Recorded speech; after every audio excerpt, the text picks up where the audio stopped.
तो अभी जो कुंभ का आयोजन होने जा रहा है वह महाकुंभ है। यह 144 साल में एक बार होता है। दोस्तों, क्या आप जानते हैं 2013 में जब प्रयागराज में कुंभ का मेला लगा था तो उसमें इतने श्रद्धालु आए हुए थे कि कुंभ का अद्भुत छवि आंतरिक से भी देखी गई थी। कुंभ संस्कृत भाषा का शब्द है जिसका अर्थ होता है कलश। पौराणिक कथाओं के अनुसार कुंभ का संबंध समुद्र मंथन से है, जो कि अमृत प्राप्ति के लिए देवताओं और असुरों के बीच के संघर्ष की कहानी है। पौराणिक कथा के अनुसार उस समय अमृत की तलाश में समुद्र को मथा गया था। इस मंथन से अमृत का कलश प्रकट हुआ, जिसे लेकर के देवताओं और असुरों के बीच में भयंकर युद्ध हुआ। छीना झपटी के दौरान कलश से अमृत छलककर 4 स्थानों पर गिरा: हरिद्वार, प्रयागराज, उज्जैन और नासिक। यही कारण है कि कुंभ का मेला इन 4 पवित्र स्थलों पर ही आयोजित होता है। अमृत की यही खोज भारतीय जनमानस को एक साथ एक जगह पर ले आती है। पवित्र नदियों के बहते हुए जल के आगे सभी की सारी अलग अलग पहचान छिप जाती है। वो सिर्फ साधारण मनुष्य रह जाते हैं। गंगा में कमर तक उतरकर डुबकी लगाकर झटके से ऊपर उठकर माटी के जीवंत पुतले एक ही ध्वनि में जोरदार जयकारे लगाते हैं, हर हर गंगे। जहाँ संसारिक सागर का मंथन होता है और मंथन से एकता का भावना का अमृत मिलता है। यह जो पूरी प्रक्रिया है इसे कुंभ कहते हैं। कथा यह है कि सागर मंथन में अभी अमृत का कलश बाहर ही आया था कि असुरों में होड़ मच गई कि वो देवताओं से पहले अपने अमृत को अधिकार में ले लेगा। राजा बलि की सेना में उनका एक सेनापति था, स्वरभानु, जो जल, थल और आकाश तीनों ही जगहों पर तेज गति से दौड़ सकता था। उसने अमृत कलश को एक ही पल में धन्वंतरी वेद के हाथ से झटक लिया और आकाश में लेकर उड़ चला। देवताओं के दल में भी इंद्र के पुत्र जयंत ने जैसे स्वरभानु को अमृत की ओर लपकते देखा, वह तुरंत ही कौवे का रूप धारण करके उसके पीछे उड़ गया और आकाश में उसके हाथ से अमृत कलश छीनने लगा। जयंत को अकेला पड़ता देख करके सूर्य, चंद्रमा और देवताओं के गुरु बृहस्पति भी उनके साथ में आ गया और इसी छीना झपटी में अमृत कलश से जो छलक कर सबसे पहले अमृत की बूंदें गिरी, वो हरिद्वार में गिरी और हरिद्वार तीर्थ बन गया। और इसी बीच में स्वरभानु का साथ देने के लिए और भी असुर आकाश में उड़े और इन सब के बीच में अमृत कलश को लेकर फिर से छीना झपटी होने लगी। इन छीना झपटी में कलश फिर से दोबारा छलका और अमृत की बूंदे दूसरी बार गंगा, यमुना और सरस्वती के संगम स्थल प्रयाग में जाके गिरा और ये स्थान तीर्थराज बन गया। और तीसरी बार अमृत की बूंदे उज्जैन में शिप्रा नदी में जाके गिरा और चौथी बार नासिका के गोदावरी नदी में अमृत की बूंदे गिरी। इस तरीके से गंगा नदी में 2 बार अमृत की बूंदे गिरी। इसके अलावा शिप्रा और गोदावरी नदी में जो अमृत की बूंदे गिरी उसके किनारे बसे हैं हरिद्वार, प्रयागराज, उज्जैन और नासिक। और तब से यहीं पर कुंभ का मेले का आयोजन होने लगा।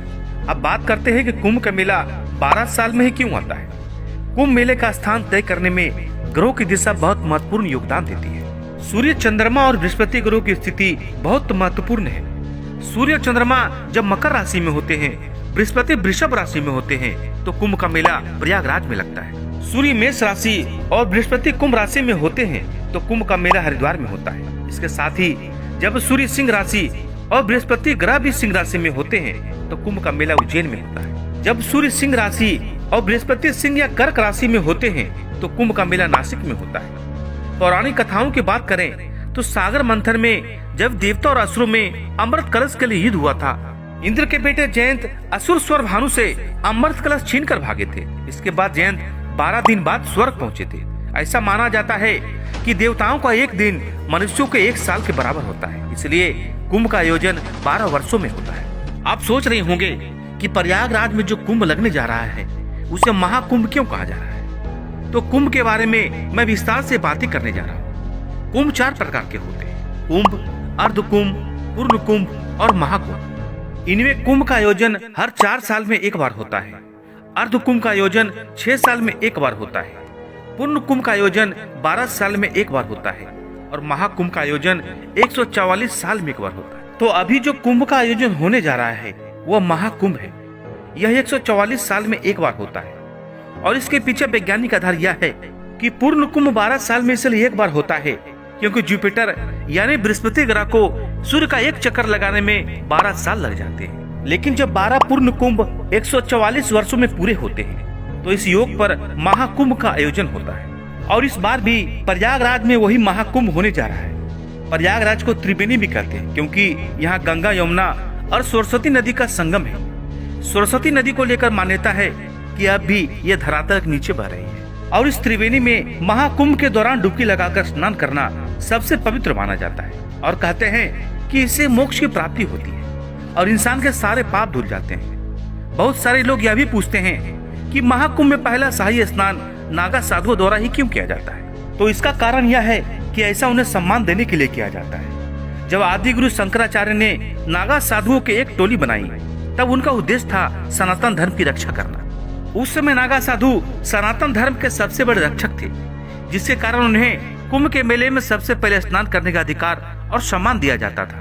और आज भी कुंभ हो, अर्ध कुंभ हो, पूर्ण कुंभ हो या महाकुंभ हो, सबसे पहला शाही स्नान नागा साधु ही करते हैं। और नागा साधुओं को सनातन धर्म का योद्धा और सन्यासी भी कहा जाता है। तो ये महाकुंभ 13 जनवरी से लेकर 26 फरवरी 2025 तक प्रयागराज में होगा।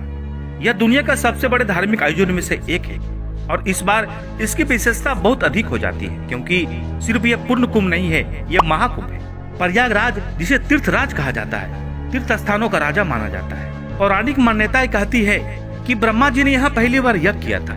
यही कारण है कि यह स्थान आध्यात्मिक दृष्टि से अत्यंत पवित्र हो जाता है। महाकुंभ मेला हमारी भारतीय संस्कृति का एक ऐसा पवित्र उत्सव है जिसकी गूंज प्राचीन ग्रंथों से लेकर आज के युग तक सुनाई देती है।